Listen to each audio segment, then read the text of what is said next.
Four divisions, four hosts, all battling it out for the Holy Grail of the American Hockey League, the Calder Cup. This is the Holy GrAHL podcast with Andrew Rinaldi, Deana Weinheimer, Jeremy Paul, Michael Liu, and Zack Power.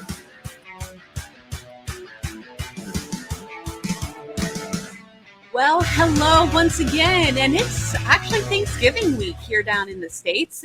Well, anyway, welcome to episode number 7 of Field Pass Hockey's AHL podcast, The Holy GrAHL. Here at The Holy GrAHL, we are all about the American Hockey League and the yearly race to their Holy GrAHL, the Calder Cup. And for those of you who may be new here, we're going to go ahead around the screen here and introduce ourselves. We're going to do something a little bit different, and we're going to go in reverse alphabetical order. So, Zack, you have the honors of leading us off here. Ooh, fancy. My name is Zack Power. I am covering the Toronto Marlies for Field Pass Hockey in my 3rd season. I'll steal Andrew's line and say that I like long walks on the beach and a nice hike in the mountain. So you can check out some of my stuff, and we'll have a great episode, I hope. And of course, I'm Deana Weinheimer. I am the AHL editor and one of 2 correspondents at Field Pass Hockey covering the Cleveland Monsters. And yeah, we've been over this long walks on the beach and how I like to paddleboard. So I'll just say I also like to paint, and I'll kick it over to Andrew. I don't know what to do now that I'm not leading off. Gosh, I'm Andrew Rinaldi. I cover the Chicago Wolves and Grand Rapids Griffins here at Field Pass Hockey. And you guys just stole all my personality there. I don't know how to follow that up. I'll just say that I like turtles. All right, then. So we do have a very exciting show for you today. We actually have our first guest ever in the history of the Holy GrAHL. That's coming up here in just probably a minute or two. But we do have one piece of breaking news to share, and we have a trade to announce. So the Belleville Senators, involved in another trade here early on in the AHL season, they have acquired defenseman Jack Dougherty from Providence in exchange for our favorite trade piece, future considerations. So Dougherty is returning for his 3rd season with Belleville, and he's going to join the team ahead of their game Friday in Laval. So that's it in terms of breaking news. So we're just going to get right on over to our very special guest. So let's welcome our first ever guest here at the Holy GrAHL, Corey Schwartz. He is actually the beat writer that covers the Hershey Bears here at Field Pass Hockey. So Corey, welcome. We are very happy to have you on the show today. Hey, Deana, thanks for having me. Happy to be the first guest. I didn't know that. Yep, we're kicking it off, finally. It took a few episodes, but I'm happy you're here. So I'm just going to get right to the point, honestly. I mean, we have had quite a bit of debate here on the show about the Bears. I mean, so in your mind, like, who is this Hershey Bears squad? I mean, they look to be kind of a powerhouse to start the season. You know, it was like a 3-1 start. And then in their last 10, they're 4-1-1. So who are the Hershey Bears?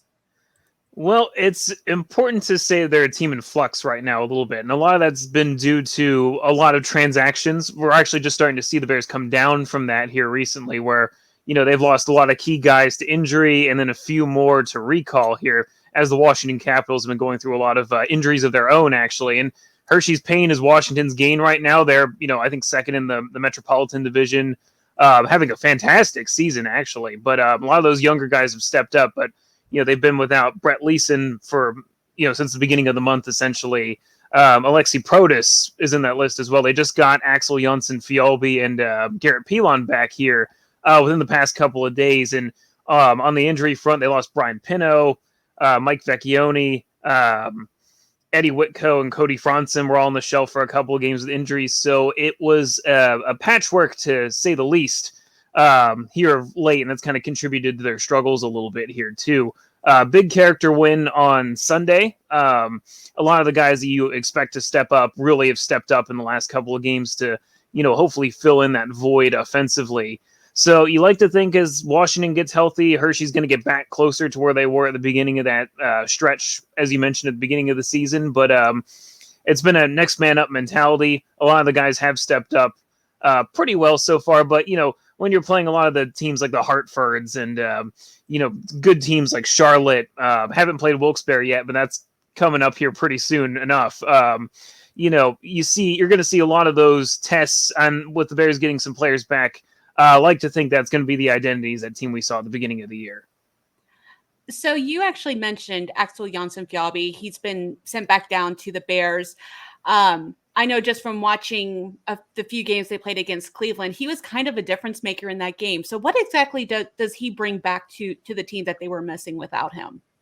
Well, he brings speed, and that's kind of his best quality, is that he's a speedy guy, versatile, plays on the penalty kill a lot, has a few shorthanded goals under his belt over the course of his time in Hershey.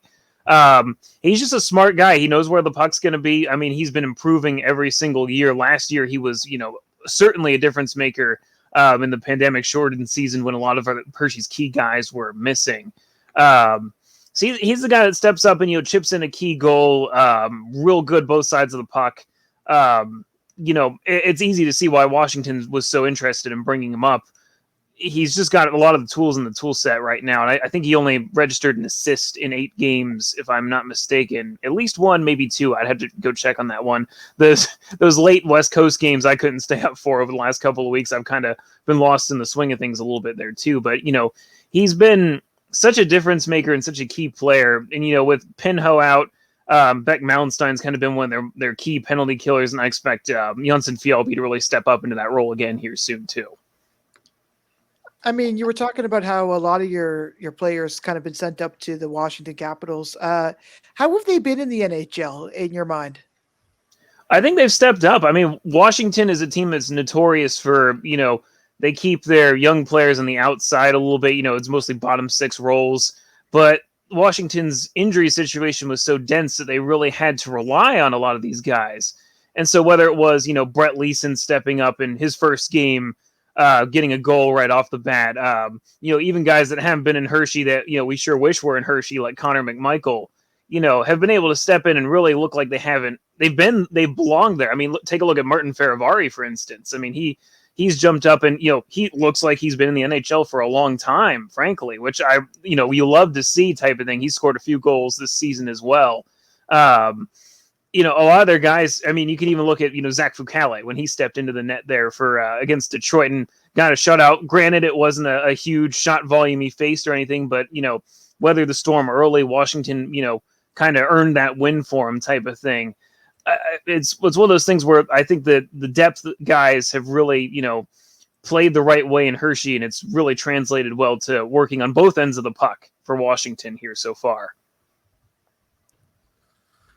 And I mean, sorry to jump in on you there, Zach, but Hershey is just one of those teams that just, no matter who the names are, what's going on, they're just always competitive. I got to know what you guys are putting in that chocolate to really make this team roll, because no matter what, the names change, the casts revolve around the doors, but they're still just competitive in a really hyper competitive league. What do you have any idea what's the secret formula is?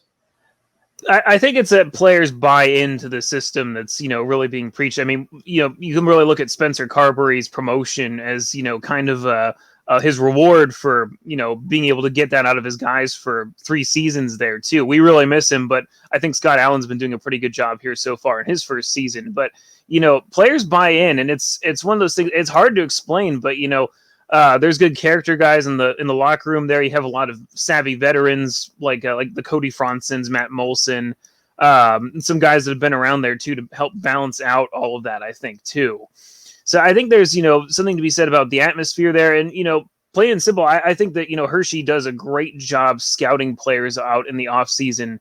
The guys like Mason Morelli is one guy that I think is a great example of someone they signed in the off season to an AHL contract. And I mean, you can even look at guys like, Cale Kessie, Eddie Whitco. they're real great role player guys that, their character speaks so much volumes too, that, it's the little things that go into those decisions as well that, helps them even when they don't have, that huge prospect or, as, they made to the Calder Cup finals a few years ago without, as many. I mean, Jacob Vrana was the top prospect that season, but, without a ton of those, top end talent types of things. So they have a really good way of, building a locker room around that kind of, approach to things, I think. Mm-hmm. You can go ahead now, Zach. Oh boy. So when we talk about Zack Power, he's kind of improved his game a little bit, even to getting a shutout versus Detroit. How have you kind of seen his game evolve since you first seen him enter Hershey? It's great. I mean, it's a fantastic story to be able to bring, honestly, because he went from being a depth guy, possibly ECHL starter, to suddenly looked at as part of the key part of the tandem alongside Phoenix Copley. But it's really been, I think he came into Hershey with the mindset, frankly, because I can still remember his first game. We were there sitting in the stands there, and of course, there were way less people in the stands to start off last season. And one of the things that just stood out to me was, you could hear him all the way up in the stands where you were, exactly what he was saying. He's such a vocal guy. He has a ton of fun. And, it stands in stark contrast to, some of the other goalies Hershey's seen over the years. Not that those guys aren't great in their own right, but like that Fucale is very unique. And it stands out. And it's fun to watch. It, brings a smile to your face seeing him, he'll have a long conversation with the ref, or, you'll hear him shouting for his defenseman and stuff like that. It's a lot of little things too, which it's awesome. It's one of those things. I think he really came in with a good mindset, and, you couldn't have even thought during his time in Hershey that he struggled at any point in his career in the past. The big point in debate for us here on this podcast isn't necessarily if Hershey's going to be competitive or not, but if they can advance even past one round in the playoffs here. And when I look at the division standings, you got the best, you got Springfield and Hartford, and then you got the rest. And then at the top of the rest there is Hershey, and I'm just curious, how do you think that what's going to have to be their game plan in order to be able to compete with those two best teams on top there? Well, there's a good few areas in Hershey's game that I still think they could tighten up a little bit here. Penalties have obviously been an issue. If you follow me on Twitter at all, when I comment on games, I'm usually barking about them taking too many penalties. Sometimes it feels like, they end up getting the worst of the referee's wrath at times, so to speak. But, they've been in the box a lot. And, there's been times where their penalty kill has looked just as good as it has over the last couple of years, which has been their bread and butter for a good amount of time. But missing the guys like Pinot and, as they missed, Axel Jonsson-Fjällby for a few games here now. I think it's been up to 8 games he's been in Washington. It's kind of fallen off the rails here a little bit here. I mean, we saw Charlotte score four goals in a row week before last on the power play, doubling essentially their total power play output in one game was the big stat line for that one. But, there's a few things. They don't seem to score a ton of goals at times, which has been a bit of a challenge too. I mean, you get into a run and gun game like they did with Hartford this past weekend. And Hartford's going to burn you if you're not able to, limit their offense by playing strong defense. And, there's, a couple of things you can say about some personnel not being there, but, it's a test, and the Bears failed that test that night in the third period over a span of 12 minutes, unfortunately. So, I see your point about them, saying there's the best and there's the rest, because, the whole divisions, they're pretty tightened up. But I'd like to think once we see some of these personnel return here, you'll see Hershey get back to being towards the best. And that's what I'm anxious for tomorrow's game with Providence, since Providence was a team that shut out Hershey a couple of weeks ago. I'm really anxious to see with some reinforcements there how they fare against a team like Providence there, who's pretty good in their own right. Yeah, I'm right with you there on Hershey being part of the best. It's Zach you're going to have to convince.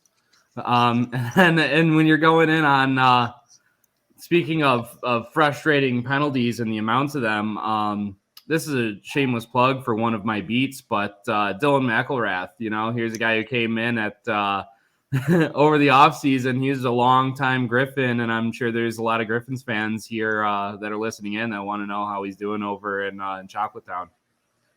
Yeah, Dylan Mcelrath has been a controversial figure over here, that's for sure. I think he's been doing just fine, for what he brings to the table here so far this season. But I know there's a few times where he's taken an ill-advised penalty, trying to make a big hit.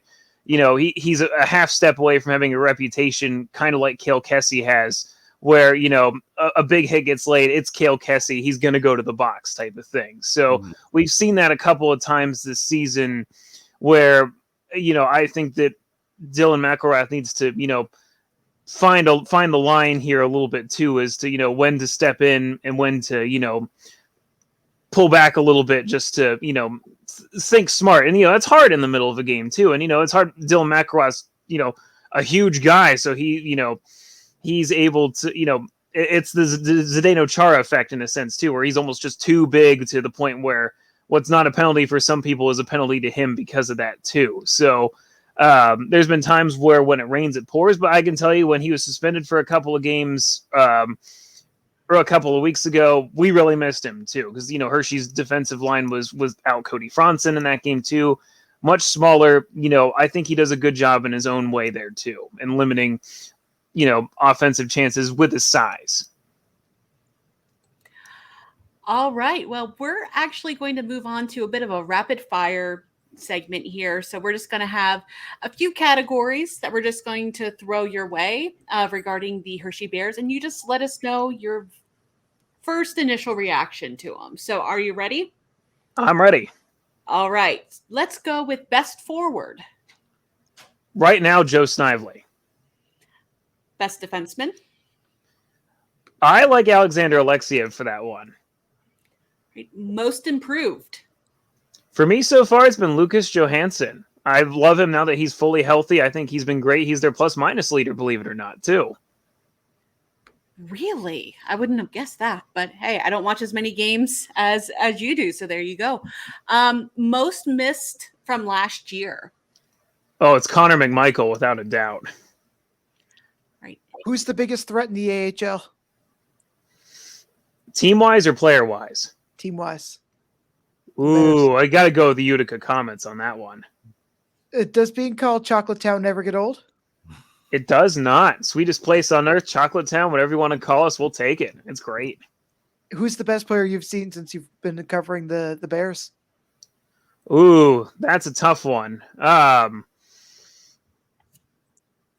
go with a recent example. I'll go with Connor McMichael. He's a guy that was an instant difference maker last season. It was very fun to watch. And what would be your favorite game that you have covered live?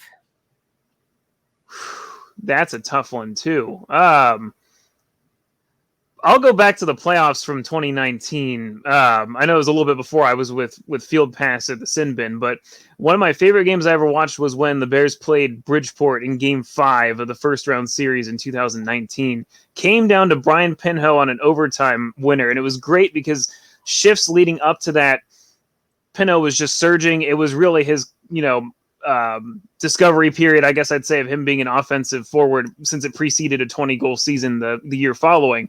But Zach Fish on the Bears radio network kept saying, this guy's going to score the goal. He's going to score it. He looks like he's going to score it. And sure enough, he comes flying down, shoots it, dribbles off a defenseman's stick through Chris Gibson's pads, goes in. The Bears are moving on. It was a great, great, great game to watch. I love it whenever they predict stuff like that. It was fun. It was fun. I would say home game wise, I'd throw it back to 2016 in the, call any of those games from that season were so fun. It's always fun when it's playoffs and gets amped up.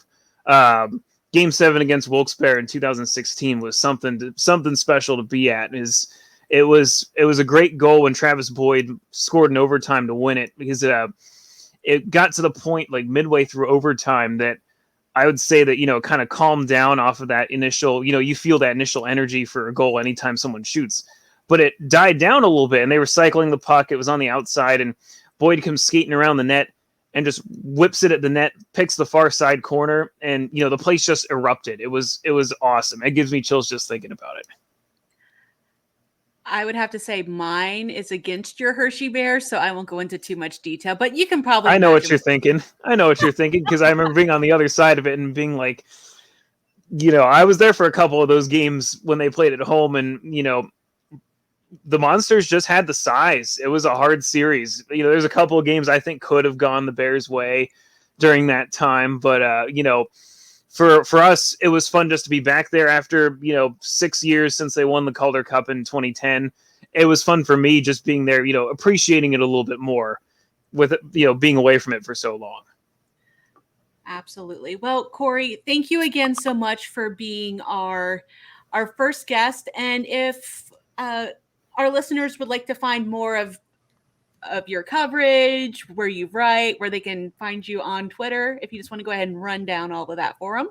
Sure, yeah. You can follow my blog at HBH Nation Blog on Twitter, or you can follow me personally. You can do both. That'd be perfect. CSWA11 over on Twitter there too, or just search Corey Swartz. I'll probably pop up. You'll see me go in the middle going BEARS for their chant in my profile picture, so you know it's me. There you go. Well, Corey, thanks again, and we'll be seeing you around.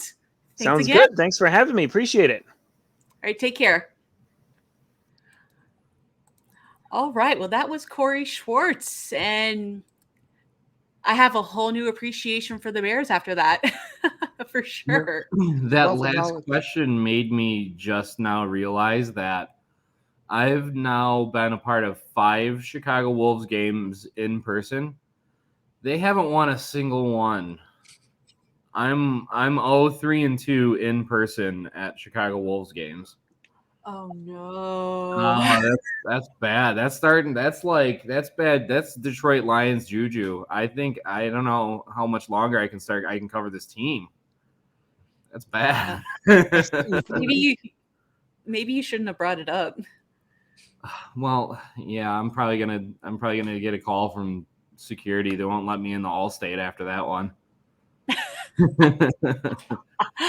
All right. Well, let's go ahead and start looking in our week in review. We won't even discuss if Andrew went to any games and what those results were, but it's a new week. Therefore, we have a brand new player of the week. And for this week, it's actually Cleveland Monsters forward Brendan Gaunce. He was named the player of the week for the period ending November 21st. Now, I got a chance to see Gaunce in all 3 games last week, and man, did he step up. 3 goals, 3 assists, but the kicker of that is he did not score any points on Wednesday night. So those 3 goals and 3 assists actually came in 2 games. One being as part of, on Wednesday, he had a game high 6 shots when the Monsters won 2-1 over Syracuse. Then on Friday, he had 3 points, 2 goals and assists in a 5-1 win over the Crunch. And then on Sunday, he assisted on the game-tying goal and the game-winning goal as he tallied another 3 points as the Monsters won 6-5 in overtime against Toronto. And he's not a rookie. He's been around a little bit. He's actually an 8-year pro. He has played in 256 regular season games in the AHL between Cleveland, Providence, and Utica for 161 points. So congratulations, Mr. Gaunce. And once again, welcome to Cleveland. I'm sure they are very happy to have you there. It's amazing to see the improvement of his game, even from, I remember seeing him in Utica in 2019 and then kind of seeing him here. Boy, oh boy, that game Sunday, he was all over the ice. He was skating circles around some of the Marlies. I think he had a point there in his game on Sunday. I thought he got credit for the goal because it could just kind of fluked in more or less. But he's been all over the ice, and for him, it's a job well done because he really did work hard, and he's got that kind of a presence, I would feel, for the Monsters, eh? Yeah, I actually had a chance to talk to him on, I believe it was Friday. My week last week is kind of running together after the game, and he had just commented on how he feels the entire team is really just gelling very early. and just all that chemistry is coming together, because teams last season didn't really get a chance to do that. So now that they're having that chance to actually sit down, be together, off the ice. But he just had a lot of great things to say about Cleveland, the system, and the fellow players, and getting such a firecracker in Trey Wolanski, coming back from injury and being put on his line doesn't exactly hurt matters either. Can we talk a little bit how wild that game was on Sunday? I mean, you two have the best eyes for it. I mean, those are your two teams, but I was just following along in your on your feed on Twitter, and I was just like, oh, okay, this is already a foregone conclusion. And then when I saw it was in overtime, I had to go back and check the stats and everything, and then seeing the finish, I was just unbelievable. This is the Cleveland team that I remember seeing last year. Absolutely put a stranglehold on the Wolves, and then I was just waiting for it to show up, and I think we're starting to see it now. Yeah, it was. I mean, I'll admit I didn't think that one was going to go into overtime, because there were so many times where Cleveland essentially shot themselves in the foot, and it was they just wanted to add a little more drama. Yeah, like penalty issues. And then there was one time where they were on a 5-on-3 that ended up converting for Toronto. So, of course, Cleveland has 3 guys on the ice, and then their captain ends up going and screening Josh Hosting that was already being covered by Cole Castles, leaving, who was it, Bretzini, I think, wide open to just tap it in. And it was, I thought, we're done. If that's the way that the team's going to play, I mean, you can just kind of see it on their faces. There's some of them were like, yeah, this game's not going to go our way. And that was just the game tying goal at 1.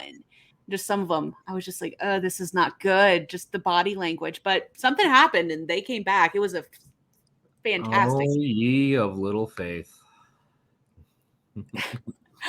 You don't understand. I have been following this organization since 2000. My faith is shot by this point.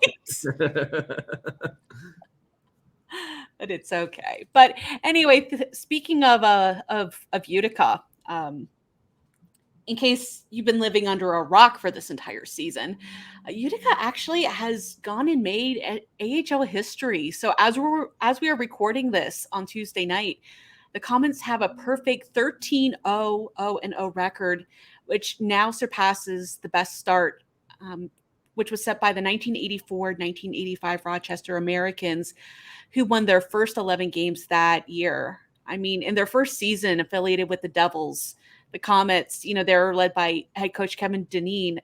They are outscoring their opponents by a 54-24 margin on the year. Is there honestly anything that can stop this team? At this point, I don't know. I thought they were donezo when they were calling up Alexander Holtz and Jesper Boqvist, but they keep winning, and now they're losing their leading scorer Chase DeLeo to call up, but they're getting Alexander Holtz back. So is it really going to matter? I don't think so. Can I rescind my swipe from last week saying that they were only going to lose 13 games? Because I think I'm regretting that one. We're going to have a lot of ghosted swipes when it comes to Utica, I have a feeling. I don't think the profile's active anymore. I just think it's like deleted account because it had no swipes. I'm telling you. And the week before, it had no swipes either, when it was like, nah, this is not going to affect we've been talking about this kind of thing about how it could affect all these players going up. We talked about Holtz. We talked about their goaltender. But nothing really seems to bother these guys. And I think the fact that they're getting Holtz back is just like, okay, well, you don't have much of a trade-off there. So he, who's to say that he doesn't come back and light it up, right? So I think that this is like a huge monsters run sort of thing for these guys. And I don't know if there's any stopping them. Just watch it be the least unexpected team that finally does it. Charlotte. Sorry. See, now, yesterday, whenever I was recording Monsters Musings with our other Andrew and Jay Forrester, we were talking about Charlotte specifically. Like, just watch it be Charlotte that does it. You know, it's not going to be a real heavy team. It's just going to be someone that they kind of, this is going to be easier, and it ends up not going their way. So maybe. But we have one. Oh, sorry. Go ahead. No, it reminds me of that Blackhawks run. I think it was right after that the shortened lockout in 2013. I want to say, if my memory serves me right, where I think they had at least a point in their first like 20-some games of the season, and it was just it just sparked this this wild interest in not just in the team, but in the league. I feel like at that point, when you see a team on a run like that, everyone's watching who normally wouldn't be. Like, for example, there are people that aren't normally into the American Hockey League, but they're tuned in because they're on a historic run. They just keep doing it. They keep doing it. We've been talking for weeks. Oh, this is the week. Oh, this is the week. Oh, this is the week. Well, here we are. We're on episode 7. They haven't lost.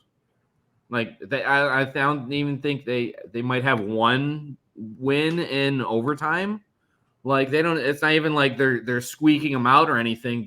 These are convincing wins against good hockey teams, and they don't lose. I hope New Jersey is going to have a talk with Kevin Dineen here, because there are going to be some teams that are interested in his services. That is for sure. Let's just say the super cheap Blue Jackets autographed jersey by Kevin Dineen that I got at the beginning of the season, the stock on that's probably going up quite a bit. So I think I made the right purchase at the right time. But we do have one more bit of news to recap. And speaking of another heavy-hitting team, Stockton Heat actually just had their first regulation loss of the season. This one came courtesy of the Ontario Reign, so another very strong team out in the Pacific. Austin Strand actually ended up having the game winner with 13:52 left in the third the other night. So yeah, it's not just Utica. I mean, yeah, they have the huge record, but there are other teams that are off to amazing starts.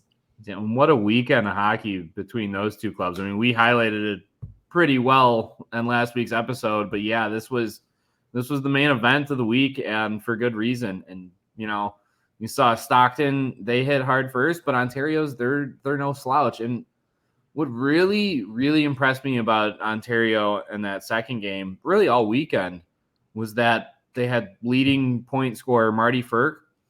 He didn't get a point, and they still were able to go against Stockton and wallop them in that second game. So I think that kind of shows that they're not just Marty Ferk and TJ Tynan. Like, this is a complete squad that you got to keep an eye on, and it's kind of doesn't works. I think it works a little bit in Stockton's benefit to have like Utica grab all the headlines, because I mean, first regulation loss is certainly nothing to gaff at, but because Utica is the hot new thing, they've been kind of sliding under the radar here. And I don't mean that in like a bad thing. Sometimes you don't want all that all that pressure and all that you get that big target on your back. I mean, certainly from Ontario, they're going to be the two juggernauts of that division. But otherwise, I think that's, keep the pressure, keep the cameras off them, just let them play their game, and they're just going to keep giving you the results. And I got to tell you, after the Marlies game, I was able to watch about the second half of that Utica game on Sunday. Not the Utica, the Stockton and Ontario game.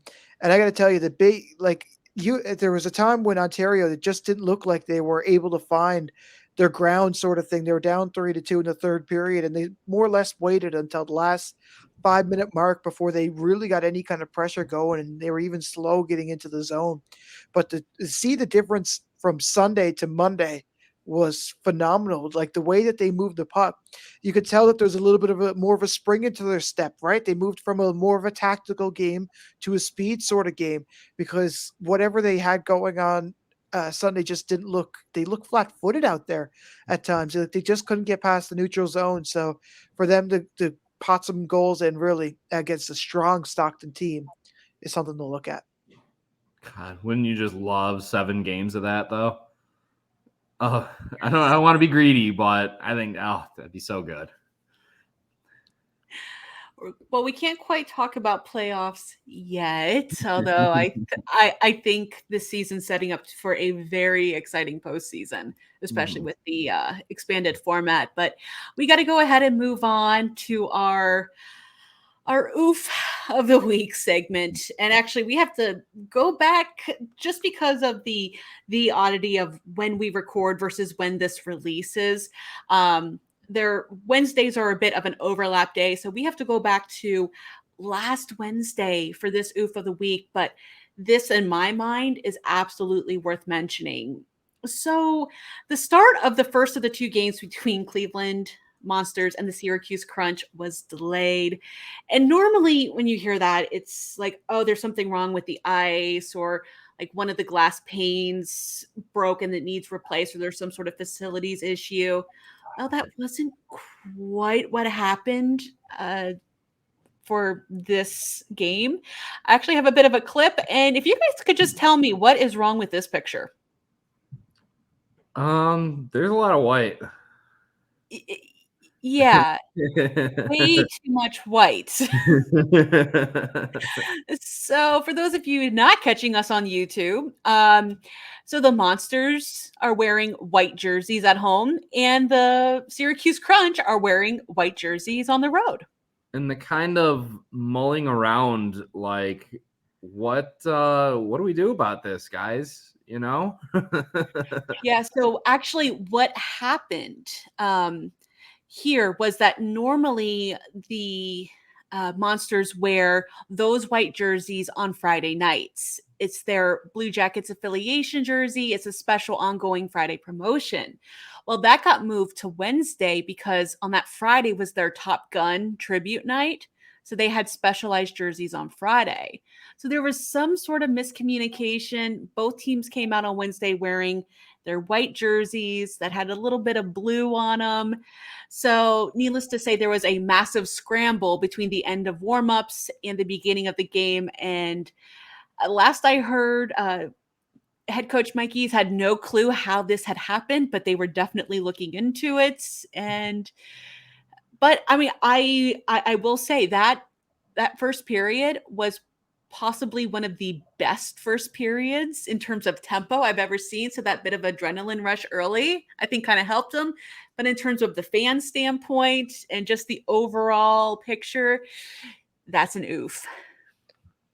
I think that they all just had grapefruit juice, like the grape juice. And then that was it, right? Like they got on that team bus and they hit one great big pothole, and then that was the end of their jerseys. But I would, I think that's exciting to see, like, wouldn't you just love to be a play-by-play commentator for that and be like, oh no. I like it as like a wild card event. Like everyone wears the same color, and then you're breaking out for an outlet pass, and you don't realize that you just created a breakaway going the other way. It's spice it up a bit. I like it.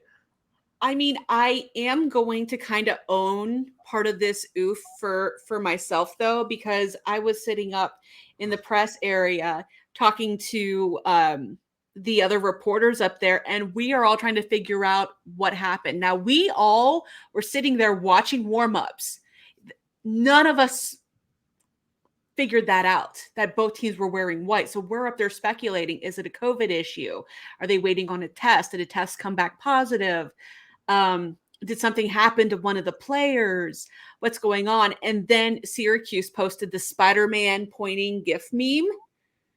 Classic. Like, oh, that's what happened. So I'm going to take part of this oof on myself because I'm even tweeting, we're trying to figure out what's going on. There's been no word, whenever the answer was literally right there in front of us. You get a mini oof. I wouldn't call it a full on oof, but just like a oof, not oof, but Oof. yeah. Oof. All right. Well, we're going to go ahead and move on to our swipe left or swipe right segment. So yeah, for those of you just joining us, swipe left or swipe right. This is a part of the show where we share our hot takes for the month, or hot takes for the week. I'm getting ahead of myself. So if we like it, we go ahead and swipe right. If we don't like the take, we swipe left. If we really like it, super swipe up. So Andrew, would you like to go first? Sure, I'll start. And we kind of touched on it earlier talking about Utica, but just to reiterate for anyone who might have missed, Alexander Holtz is back. And I think that with this really scary good Utica squad, that come next week's episode, he will be in the top 3 of rookie goal scoring. He's already got 5 goals in 4 games before he was called up to New Jersey. And this team's rolling. This team's good. And he only needs to get up to 7, which is just 2 more to get up there into that top 3. So I'm going to say we're going to hear a lot about Alexander Holtz next week. You know what? So, go ahead, Zach. Okay. Oh. So you said he only needs 2 goals to crack the top 3? Currently, yes, if all kind of stands pat. Oh, gosh. That's a good one. I'm not... Okay, so Perunovic is still up. Mm-hmm. Yeah, I'm not the kind of person to just say yes. I'm just going to go ahead and super swipe, but I'm going to super swipe this one. I think you're right with that Utica squad. Anything is possible. It could happen.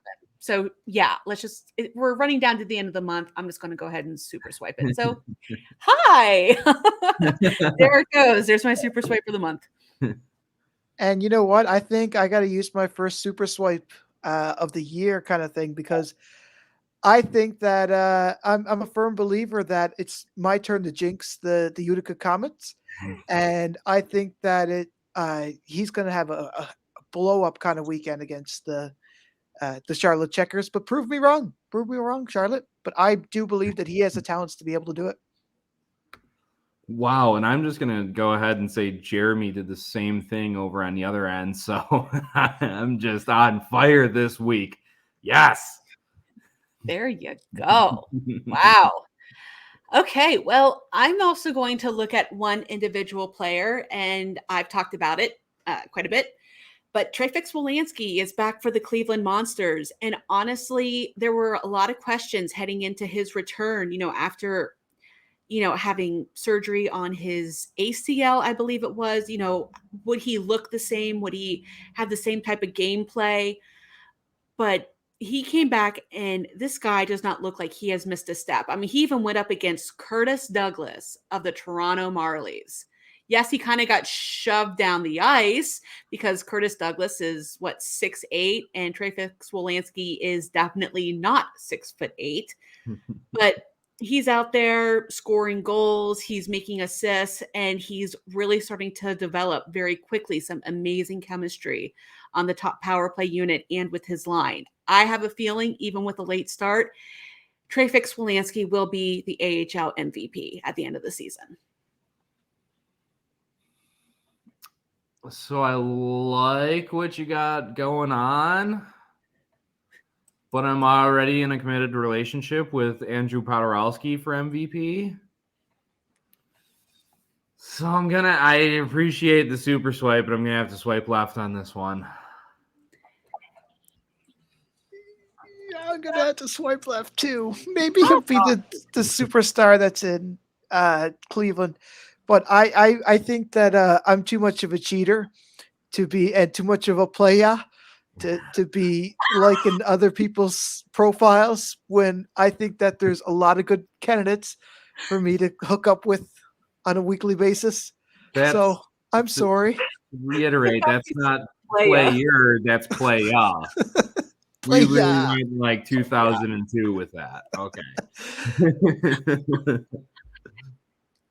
I've said it before. I'll say it again. If there's not some swipe lefts, it's truly not a hot take. So I kind of pride myself on that. So I'm all good. Zach, what do you have for us? So we've been talking in the group chat, and I said that I have a surprise. Okay. We have a birthday among us. Uh-oh. Uh-oh. Uh-oh. Uh-oh. Oh, just burned my finger. Are you okay? Yes, I'm okay. I got a cheap Canadian lighter. Okay. Okay, I'm done with the lighter. Okay, I burnt it's black. My finger is black. Look at that. Go run that under some water. I gotta like this because we have a birthday. Just don't burn yourself again. Yeah. See? Yay! Okay. There it is. My thumb, but that's okay.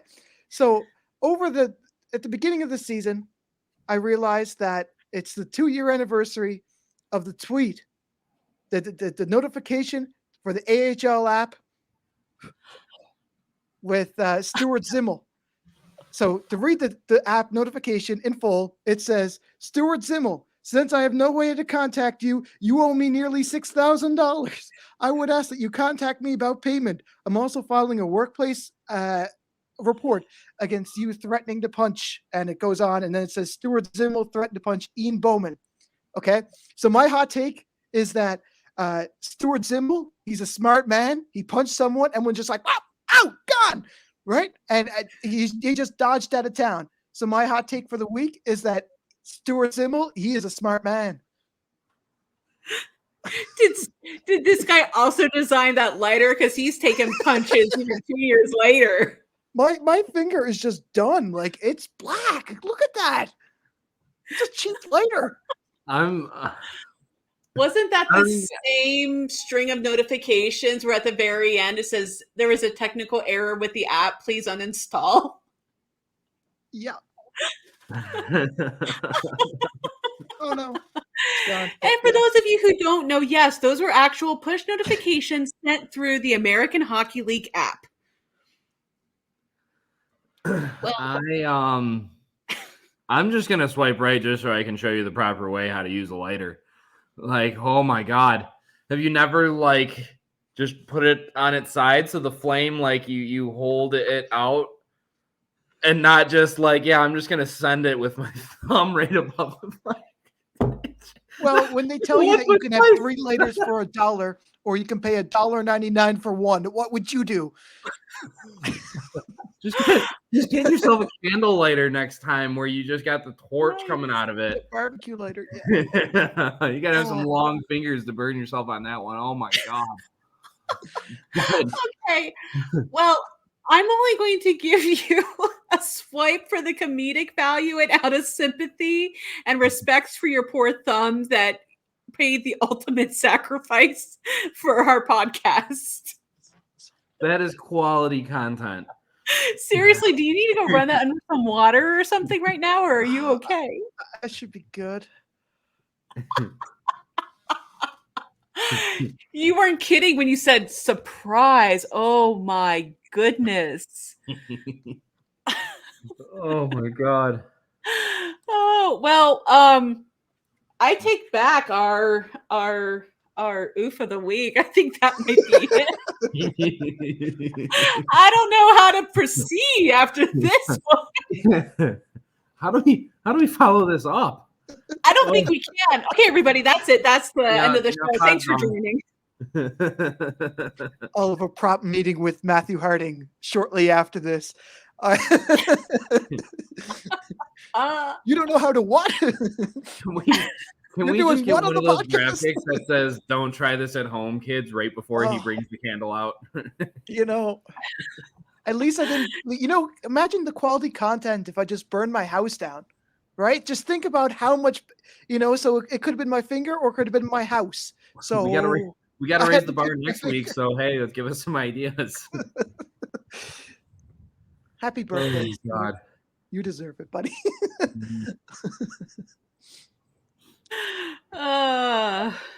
We're just here showing support for the Stockton Heat on the podcast. This is now a Stockton Heat Stan podcast. The breaking news: use laters only with adult supervision.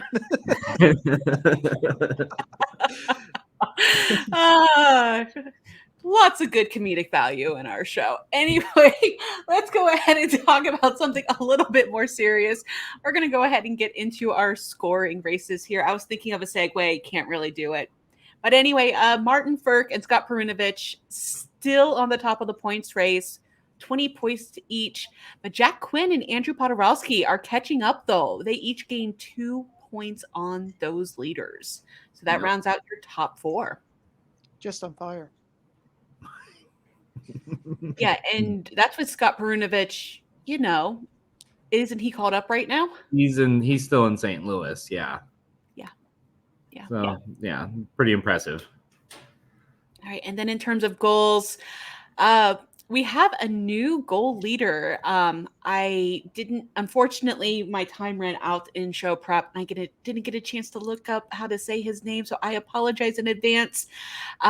Scott Ruzicka, or not Scott. Oh my gosh, my eyes went crossed. Adam Ruzicka. Wow, boy, I didn't just mess that up. I fouled that one back and got caught out. Whew, Adam Ruzicka from Stockton, 10 goals coming out of nowhere. Mm-hmm. So, like I said, he's your new goals leader with 10, which actually moves Martin Ferk and Jack Quinn to second and third place. Yeah, we actually got 4 people tied for that second spot there. We got Marty Ferk, Jack Quinn, we got Matthew Pekka from Springfield, and then Laurent Dauphin, who's kind of just been hanging around in that goal scoring race, but he's not going away. And all you need is a productive weekend, and he'll be taking that top spot. Yeah, honestly, all it takes is, for most of the top 20, it just takes, a hot week or two, and they'd be able to jump up in there. The number 20th spot has 6 goals, and then Adam Ruzicka has 10. You have quite a few people hanging out with 7. So this race is still very, very hot and very, very close. For rookies, again, Scott Perunovich, he's right up there, still leading with 20 points. But Jack Quinn and Jacob Pelletier are still rounding up your top 3. Quinn had 2 points this week. Pelletier, again with Stockton, had 3. You see in there number 5 with 14 and 11 games is Iowa's Marco Rossi. I think you're starting to see this kid kind of really starting to get into his game. After the health issues that he had last year and everything, to see him coming up, I know this isn't the first time we talked about him here, but now that he's climbing up the leaderboards, he's going to start gaining more attention. And again, just the perseverance to get through what he did to be where he's at now. Can't say enough about this young kid. Yeah, just the overall crop of rookies in the American Hockey League this year is spectacular. They're out there contributing. Just the past 2 seasons, honestly, they have been fantastic. And then, of course, your goalie or your rookie goal leader is still Jack Quinn. We said it last week. We'll say it again. Just get used to his name. But Scott Reedy comes in out of nowhere to take second place, led by a 2-goal outing last week against the San Diego Gulls. That actually ended up earning him a call-up out of the San Jose Barracuda up to the big club. Not a far drive from San Jose to San Jose. So real convenient for him there. Wait, don't they play in the same arena? Yes. Do they? They do. Yeah. So, hey, that's even more convenient. Yeah. They just gotta drive around to the other parking lot. Yeah. It's like the Uber ride. I was like, I used to ask every now and again when I was like in Toronto at practice. I said, how did you get from the arena in Scotiabank down to the Coliseum? Oh, it was Uber. It was like a $10 Uber ride between the two. So that was always the the running joke I had for them. And here's another shameless Griffins plug, second one of the episode.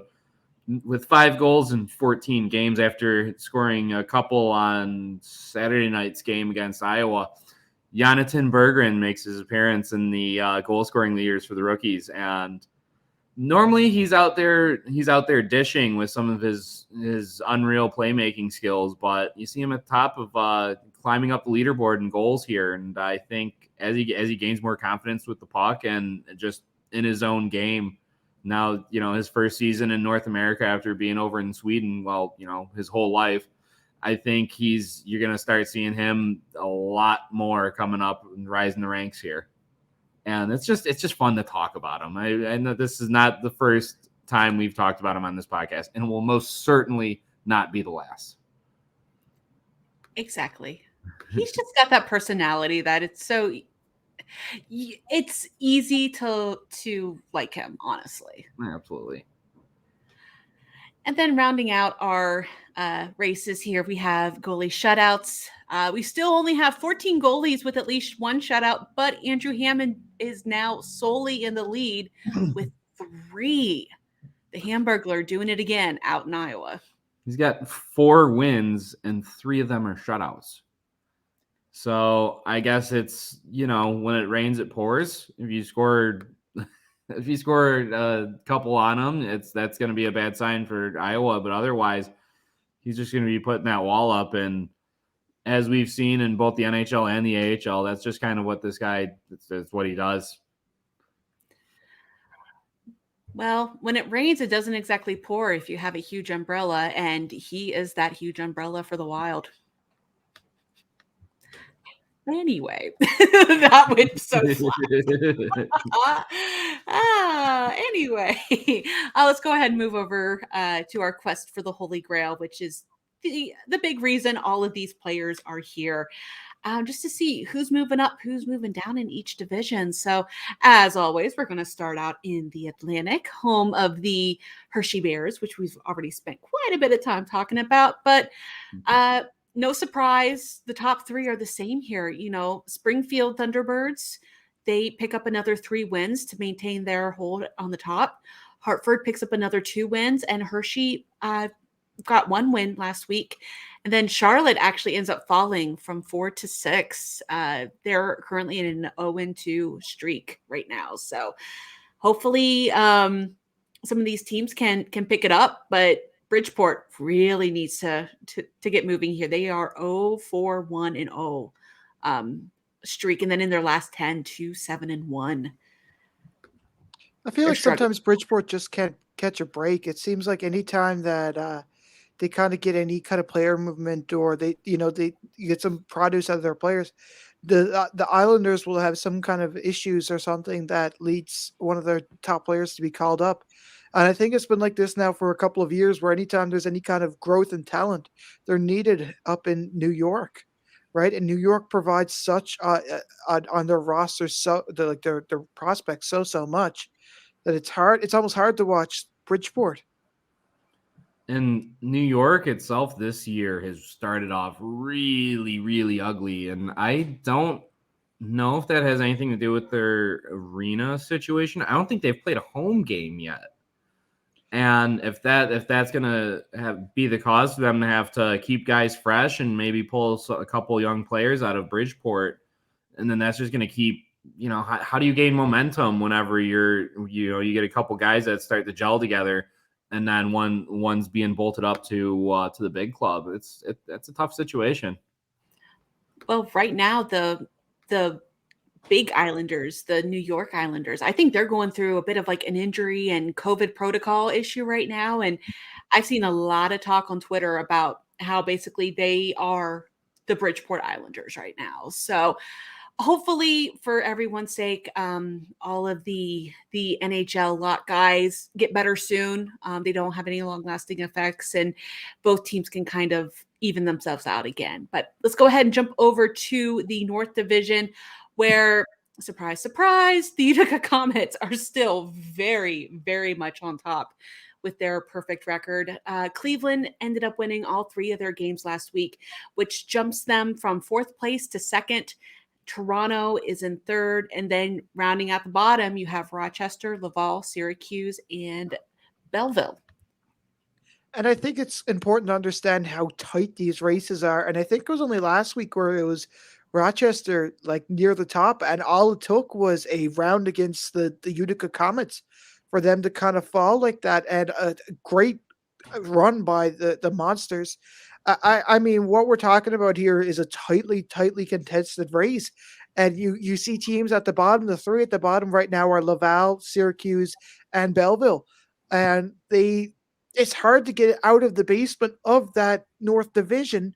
I say basement, but you're only like 2 or 3 steps down because it's just so tightly contested. So I think that anytime you play a game outside of the North Division is huge because those are 3 points up for grabs. Mm-hmm.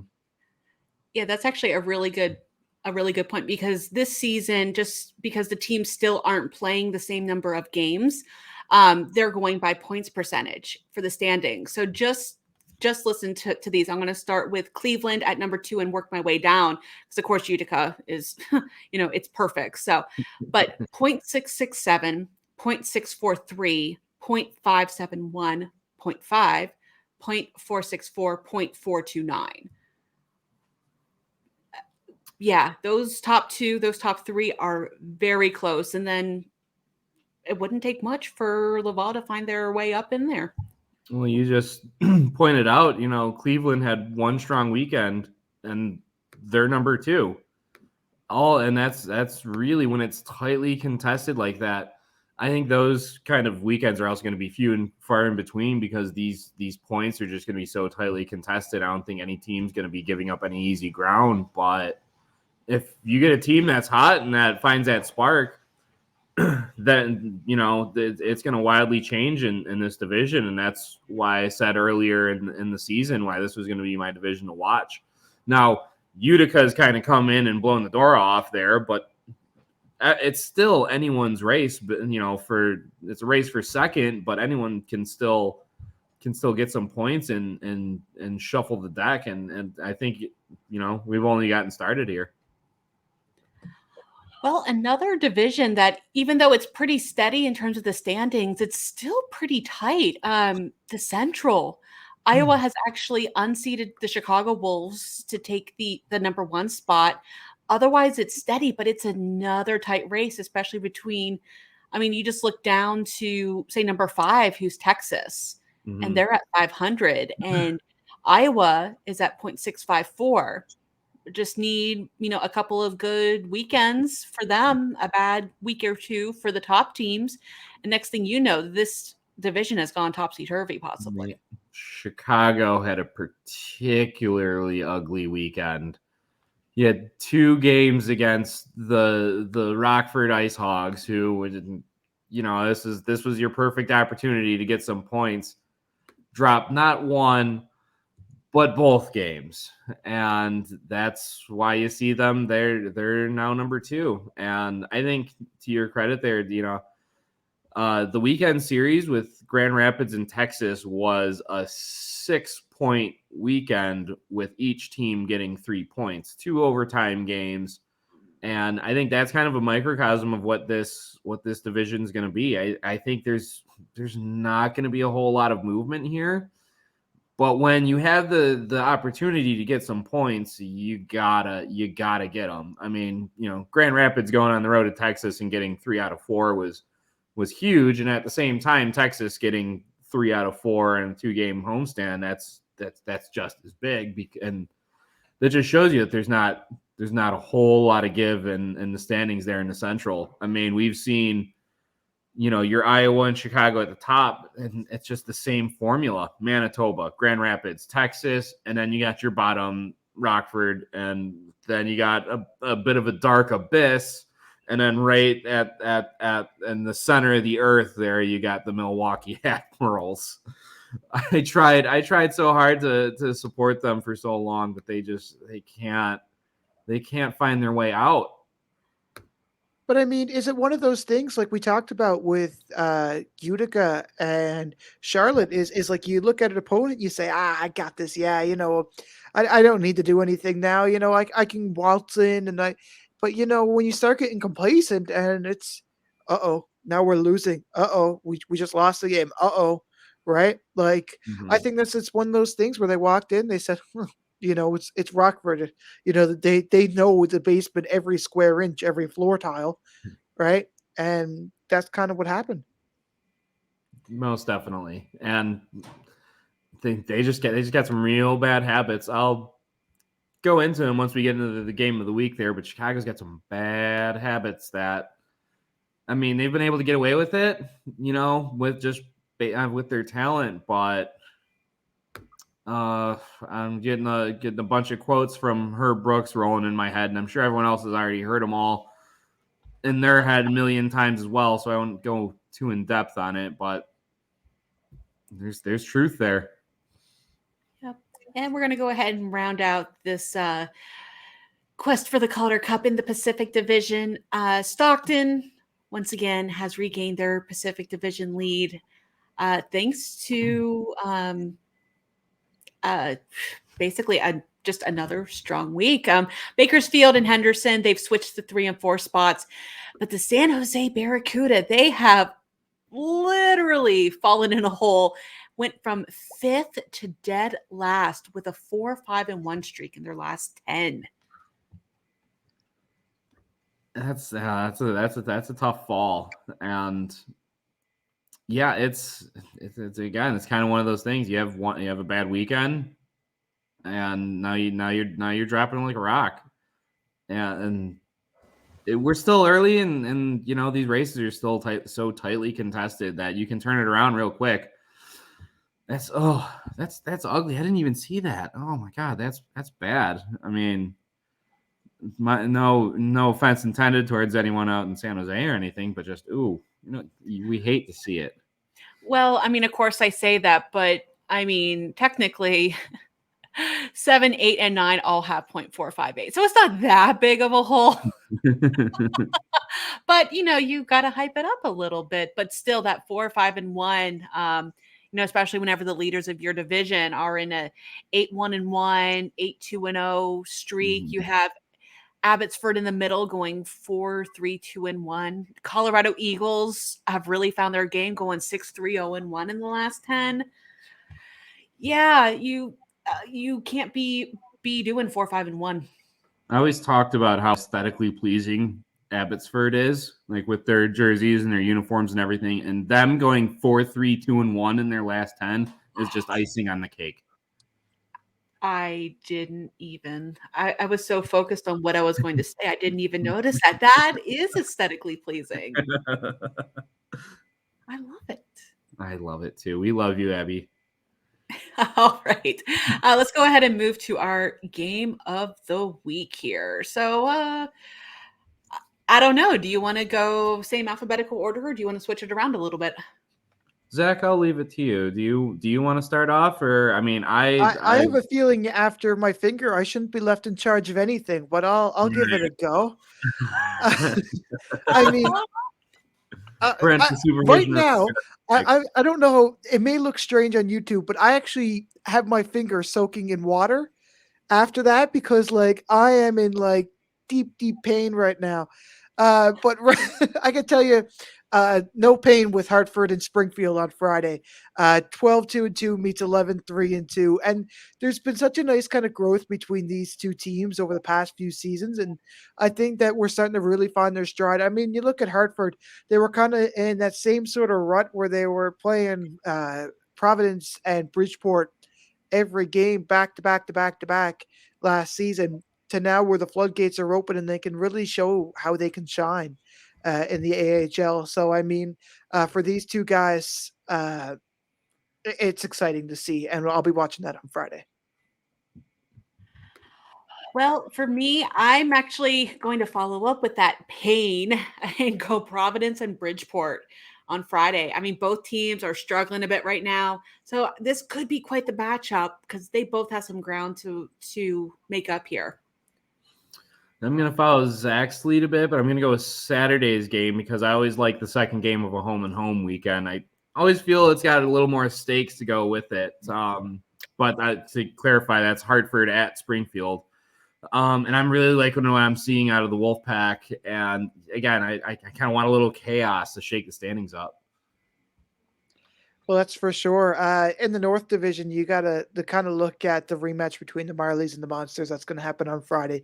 That was really a really, really good game. You could, both myself and Deana had all the videos kind of posted to our Twitter. You could watch it on there. But it was amazing that the Monsters really found their stride coming back. You kind of had that feeling with the way that they were playing, and you kind of looked like the Marlies were slowly choking. But it's going to be a good rematch to watch. I mean, honestly, is there any other choice here? Cleveland is just firing on all cylinders right now. The last piece to the puzzle is figuring out their power play. But as soon as Brendan Gaunce and Trey Wolanski get that one-timer feed all settled down, watch out. So, yeah, that Trey Wolanski is the catalyst to this team. He's lit a fire under them. They're skating so well. And another home and home, it's going to be tight because it's a 7:00 and on a Friday and 4:00 on Saturday, but it's going to make for some super fun hockey to watch. Yeah, you're telling me that after that wild game on Sunday, we got 2 more coming up this weekend? Yeah, sign me up. And I mean, looking at the Central Division, for me, it's Central meets West in the Pacific as Henderson and the Wild. Henderson and the Iowa Wild face off against each other at noon Pacific time. And I think that it's going to be good. Both the games are pretty well early matinees, so I don't think that there's going to be a real big time difference for these two squads, except for just having chicken and pasta for breakfast. Well, I'm noticing a bit of a theme here other than my Cleveland pick. I'm kind of going down to the bottom of the divisions, but I'm kind of just hoping that some of these teams can find their game and get going here. But Milwaukee and Rockford on Sunday, I mean, gosh, talk about teams that absolutely need to find their games and fast. So I'm expecting a little bit of a tussle on Sunday. And I'm kind of going with a bit of a similar theme as well, because last week I also picked Rockford at Chicago, and I'm going again with Rockford at Chicago for basically the same reasons. I said last week that Chicago needed a softball to fix their home record, to fix their power play, and they just duffed it. They didn't respond at all. So here you go. You're getting served up another one. You know what this team's coming at you. You've seen Rockford a million times since last season. It's time to bring your game. There's no excuses anymore. You've already dropped out of the top spot in the division, and Manitoba is not too far behind. You don't want to be in the dog days of January, February in the middle of this division clawing for points. So I need to see a win out of the Wolves here. And I mean, for the Pacific Division, I'm watching Ontario and San Jose, and I think that Ontario had a tough weekend. So I think going against San Jose, who's been a little bit of a struggle kind of thing over the past couple of games, it's gonna be a little bit of a change in pace for them. So it's gonna be interesting to see how they adapt and how San Jose just trying to find their way out of this hole.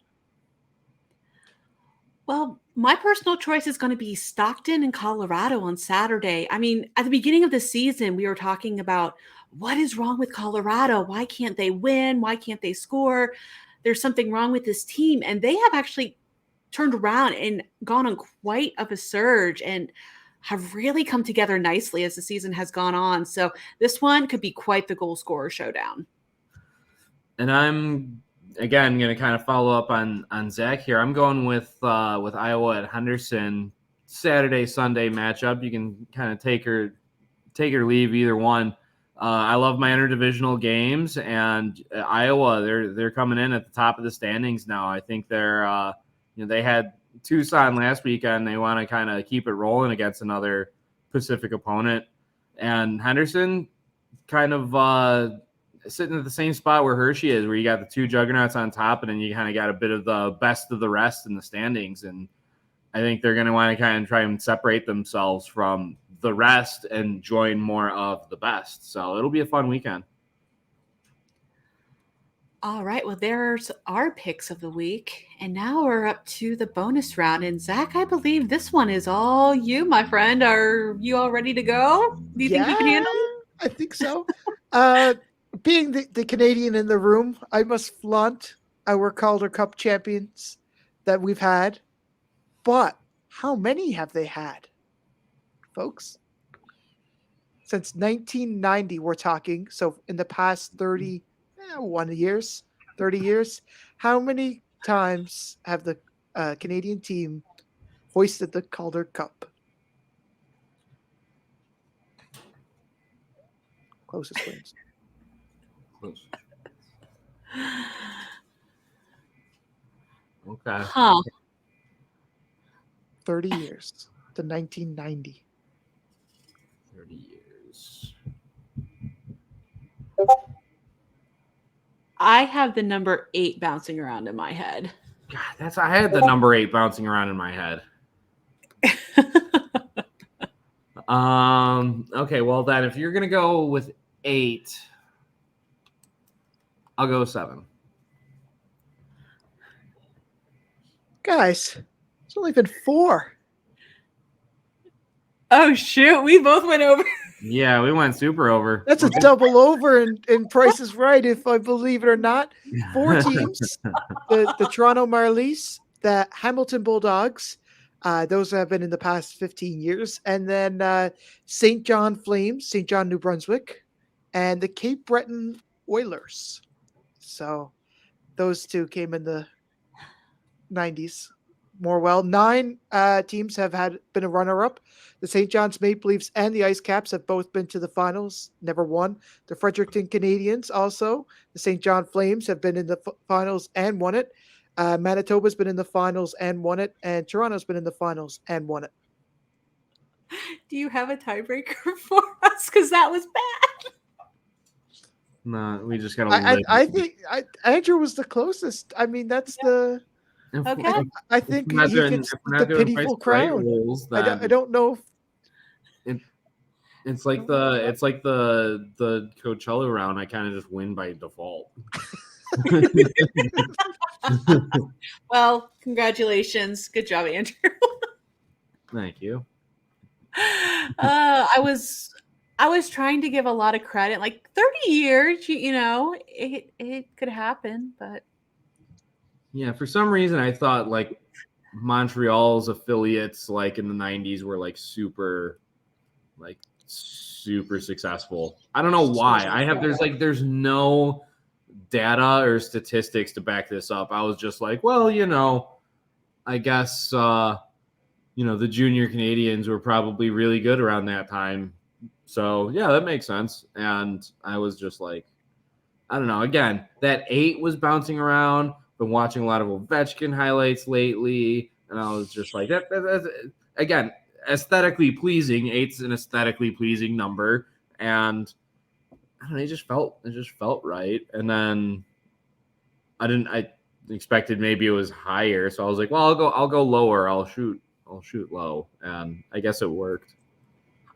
I was partially considering doing the Zack Power move and just saying 1, but you should have. I absolutely should have. The 1 has a 100% success rate on this show, so it would have been 2 for 2. It would have been 2 for 2, yeah. Which is not aesthetically pleasing for the number 1, but hey.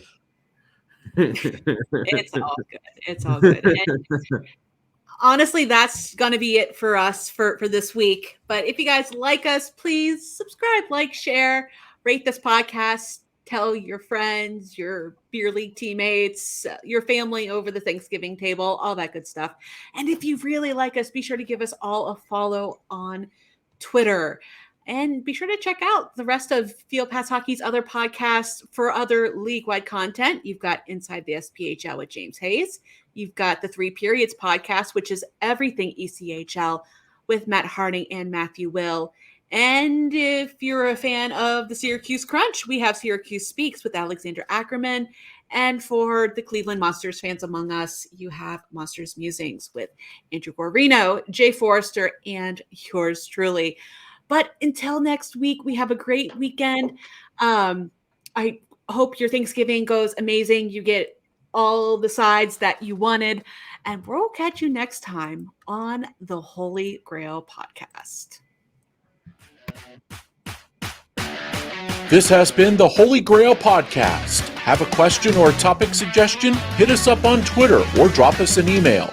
For the latest news across the American Hockey League and the rest of minor league hockey, download the Field Pass Hockey app, now available in the Apple and Android app stores.